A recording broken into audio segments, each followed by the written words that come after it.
문재인 전 대통령의 경남 양산 평산마을 사저 인근에서 문 전 대통령을 지지하는 단체와 반대하는 단체의 집회가 동시에 열린 가운데 문 전 대통령과 김정숙 여사가 자택에서 지지자들에게 화답하는 모습이 포착돼 눈길을 끌었다. 평산마을 행복지킴이 운동본부는 17일 오후 2시쯤부터 사저 맞은편 도로에서 평산마을 평온 회복을 기원하는 집회를 열었다.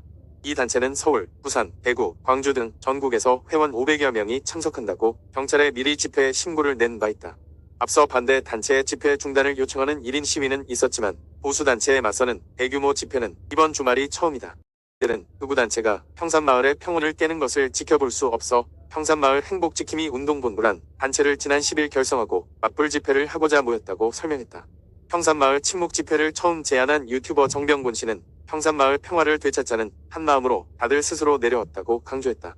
회원들은 문 전 대통령, 노무현 전 대통령을 상징하는 파란색, 노란색 옷을 입거나 양산을 들고 집회에 참석했다.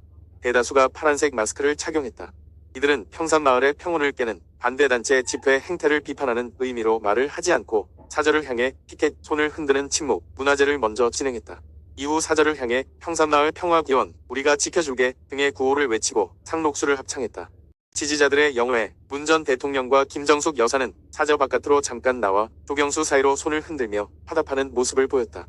특히 김 여사는 문 전 대통령보다 먼저 나와 양손으로 파란색 천을 흔들거나 손으로 큰 하트 모양을 만들기도 했다.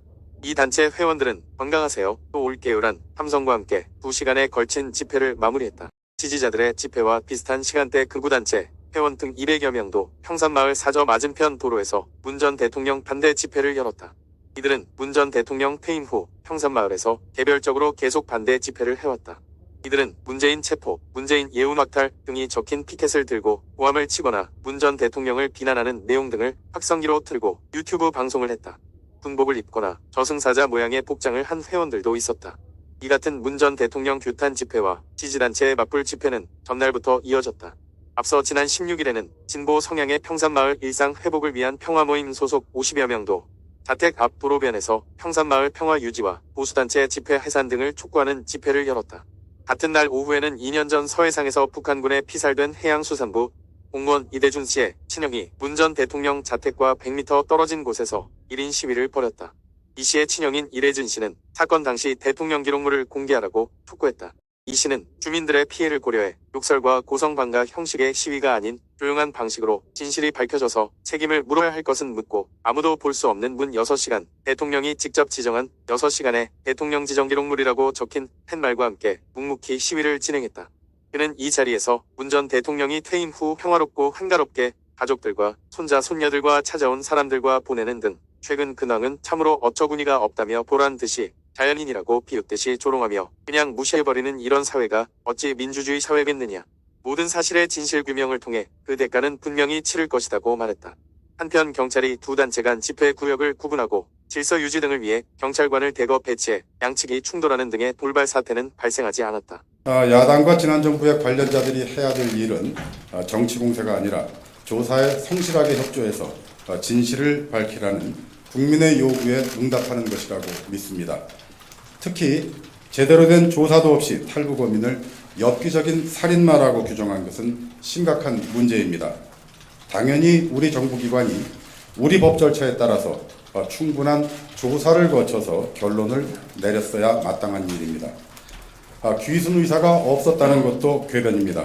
그렇다면 이 사람들이 자필로 쓴 귀순 의향서는 왜 무시했다는 말입니까? 특히 이 사안의 본질은 당연히 대한민국이 받아들여서 우리 법대로 처리했어야 될 탈북 어민들을 북측이 원하는 대로 사지로 돌려보낸 것입니다. 국회 보고도 현장 지휘자의 문자 보고가 언론에 노출되자 마지못해서 한 것 아닙니까?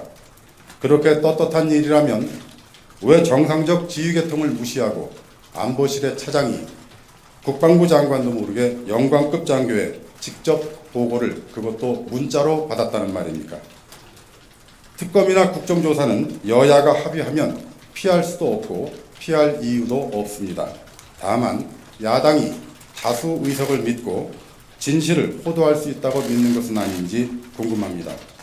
국민의 눈과 귀를 잠시 가릴 수는 있어도 진실을 영원히 덮어둘 수는 없다고 믿습니다.